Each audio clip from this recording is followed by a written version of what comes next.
ಯಾರೋ ನಿಮ್ಮನ್ನ ಏನೋ ಬೈದ್ರು, ನಿಮ್ಮ ದೊಡ್ಡವ್ರು ಯಾರನ್ನ ಬೈದ್ರು, ನೀವು ಸುಮ್ಮನೆ ಅವ್ರ ಮುಂದೆ ಹೇಗೆ ನಿಂತ್ಬಿಡಿ. ನೋಡಿ, ಬೈತಿದ್ರೆ ಹೇಗೆ ನಿಂತಿದೆ ನೋಡಿ, ಅದಕ್ಕೂ ಬೈತಾರೆ. ಹೋಗ್ಲಿ ಬೇಡ, ಅವ್ರು ಏನಾರ ಬೈದ ನೀವು ಒಂದು ಮಾತಾಡಿ ನೋಡಿ, ಮಾತಿಗೆ ಮಾತು ಬೇಕು. ಹೀಗೂ ಒಂದು ಅವ್ರು ಏನಾರ ಅನ್ಲಿ ಅದಕ್ಕೆ ರಿಸಲ್ಟ್ ಏನು? ಭಗವಂತನ ಧ್ಯಾನ ಮಾಡ್ಬೇಕಂತ. ಈ ಭೂಮಿ ಮೇಲೆ ತುಂಬಾ ಜನ ಥೂ ಅಂತಾರೆ, ಉಗಿತಾರೆ, ಮಲಮೂತ್ರ ವಿಸರ್ಜನೆ.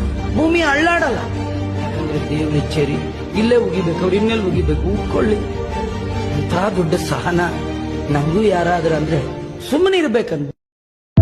ಸಿಟ್ಟಿನ ಕೈಯಲ್ಲಿ ಮನಸ್ಸನ್ನ ಕೊಡಬಾರದು. ಸಿಟ್ಟು ಬಂದಾಗ ಸಿಟ್ಟನ್ನ ಗೆಲ್ಲುವುದಕ್ಕೆ ಸ್ವಲ್ಪ ಶಾಂತವಾಗಿ ಆಲೋಚನೆಯನ್ನು ಮಾಡಬೇಕು. ಈಗೇ ಸಂಕಲ್ಪ ಮಾಡಬೇಕು, ಆಗ ಬರೋದಿಲ್ಲ ಅದು. ಈಗಲೇ ದೃಢ ಸಂಕಲ್ಪ. ಸಿಟ್ಟು ಬಂದಾಗ ಕೂಡಲೇ ಕೆಲಸ ಮಾಡಬಾರ್ದು, ಸಿಟ್ಟು ಹೋಗೋದಿಲ್ಲ ಅದು. ಸಿಟ್ಟನ್ನು ಗೆಲ್ತೇವೆ ಅಂದ್ರೆ ಅಷ್ಟು ಸಾಮಾನ್ಯ ಅಲ್ಲ, ಬಹಳ ಫೋರ್ಸ್ ಇದೆ ಅದರದು. ಅದರ ಶಕ್ತಿ ಬಹಳ ಇದೆ, ನಮ್ಮ ಶಕ್ತಿ ಕಡಿಮೆ ಇದೆ. ಹಾಗಾದ್ರೆ ಆ ಸಿಟ್ಟು ಬಂದಾಗ ಸುಮ್ಮನೆ ಇರಬೇಕು, ಸ್ವಲ್ಪ ಹೊತ್ತು, 1-2 ನಿಮಿಷ ಸುಮ್ಮನೆ ಇದ್ಬಿಟ್ರೆ ಸಾಕು, ಅದರ ಶಕ್ತಿ ಕಡಿಮೆ ಆಗುತ್ತೆ. ಶಾಪವನ್ನಂತೂ ಕೊಡಲೇಬಾರದು. ಕೆಲವರು ಸಿಟ್ಟಿನಲ್ಲಿ ಏನೇನೋ ಶಾಪ ಕೊಡ್ತಾರೆ. ಯಾರಿಗೆ ಕೊಡ್ತಾ ಇದ್ದಾರೆ?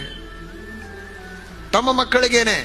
ನಾಳೆ ಅವರಿಗೆ ಕಷ್ಟ ಆದರೆ ತಂದೆ ತಾಯಿಗಳ ಮಾತಿನಲ್ಲಿ ಸಾಮಾನ್ಯ ಶಕ್ತಿ ಇಲ್ಲ, ಬಹಳ ದೊಡ್ಡ ಶಕ್ತಿ ಇದೆ.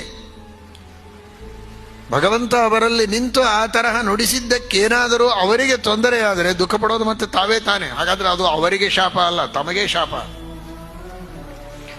ದುಃಖ ಪಡ್ತಾರೋ ಇಲ್ವೋ ಆ ವಿಚಾರ ಬೇರೆ, ಆದ್ರೆ ಶಾಪ ಕೊಡೋದೇ ಒಂದು ಪಾಪ, ಕೋಪ ಮಾಡುವುದೇ ಒಂದು ತಾಪ, ಅದೇ ಪಾಪ.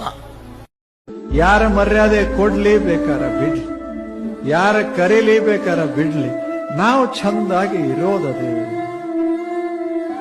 ಯಾಕೆ?